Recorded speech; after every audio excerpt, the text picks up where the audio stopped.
Chapter 11. Thor is angry. The storm raged through the whole of that night. Hiccup lay unable to sleep as the wind hurled about the walls like 50 dragons trying to get in. "Let us in! Let us in!" shrieked the wind. "We're very, very hungry." Out in the blackness and way out at sea, the storm was so wild and the waves so gigantic that they disturbed the sleep of a couple of very ancient sea dragons indeed. The first dragon was averagely enormous, about the size of a largish cliff. The second dragon was gobsmackingly vast. He was that monster mentioned earlier in the story, and the great beast who had been sleeping off his Roman picnic for the past 6 centuries or so, the one who had recently been drifting into a lighter sleep. The great storm lifted both dragons gently from the seabeds like a couple of sleeping babies and washed them on the swell of one indescribably enormous wave onto the long beach outside Hiccup's village. And there they stayed, sleeping peacefully while the wind shrieked horribly all around them like wild Viking ghosts, having a loud party in Valhalla until the storm blew itself out and the sun came up on a beach full of dragon and very little else. The first dragon was enough to give you nightmares. The second dragon was enough to give you your nightmares. Imagine an animal about 20 times as large as a Tyrannosaurus Rex, more like a mountain than a living creature, a great, glistening, evil mountain. He was so encrusted with the barnacles, he looked like he was wearing a kind of jewelled armour, but where the little crustaceans and the coral couldn't get a grip in the joints and crannies of him, you could see his true colour, a glorious dark green. It was the colour of the ocean itself. He was awake now and had coughed up the last thing he had eaten, the standard of the 8th Legion with its pathetic ribbons still flying bravely. He was using it as a toothpick, and the eagle was proving very useful for teasing out those irritating little pieces of flesh that get stuck between your 20-foot back teeth. The first person to discover that dragons was Bad Breath the Guff, who set out very early to check how his nets had fared in the storm. He took one look at the beach and rushed to the chief's house and woke him up. We have a problem," said Bad Breath. "What do you mean, a problem?" snapped Stoic the Vast. Stoic had not slept at all. He had lain awake worrying. What kind of father did put this precious law before the life of his own son? But then what kind of a son would fail the precious law that his father had looked up to and believed in all his life? By the morning, Stoic had made the awesome decision that he was going to reverse the solemn pronouncement he had made on the beach and unbanish Hiccup and the other boys. "It is weak of me, weak," said Stoic to himself gloomily. Squidface the Terrible would have banished his son in a twinkle of an eye. Loudmouth the Gouty would have positively enjoyed it. What's the matter with me? I should have banished myself, and no doubt that is what Mogadong the Meathead is going to suggest. All in all, Stoic was not in a state to deal with any more problems.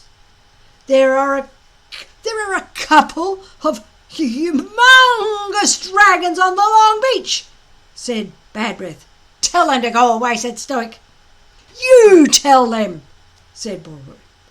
Stoic stomped off to the beach. He returned again, looking very thoughtful. "Did you tell them?" said Bad Breath. "Tell it," said Stoic. "The larger dragon has eaten the smaller one, and I didn't like to interrupt it.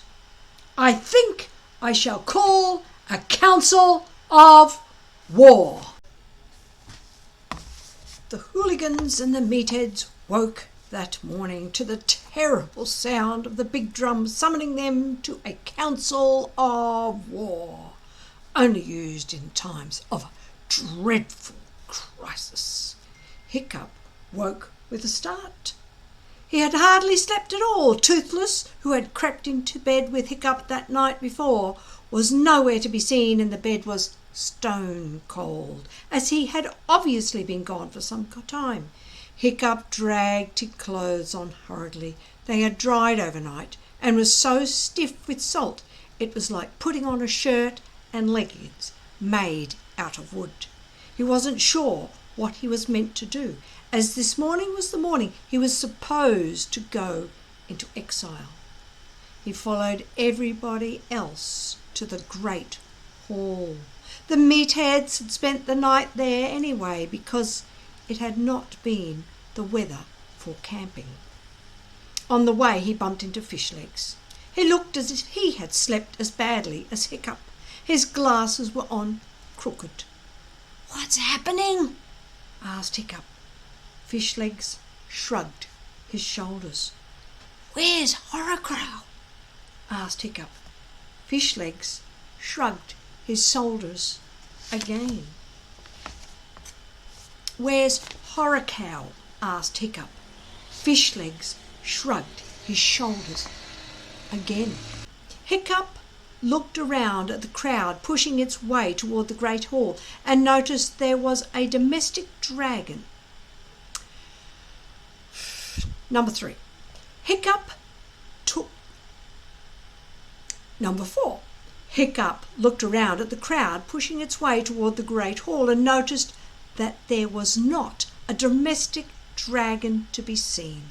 Normally, they were never far from their master's heels and shoulders, yapping and snarling and sneering at each other.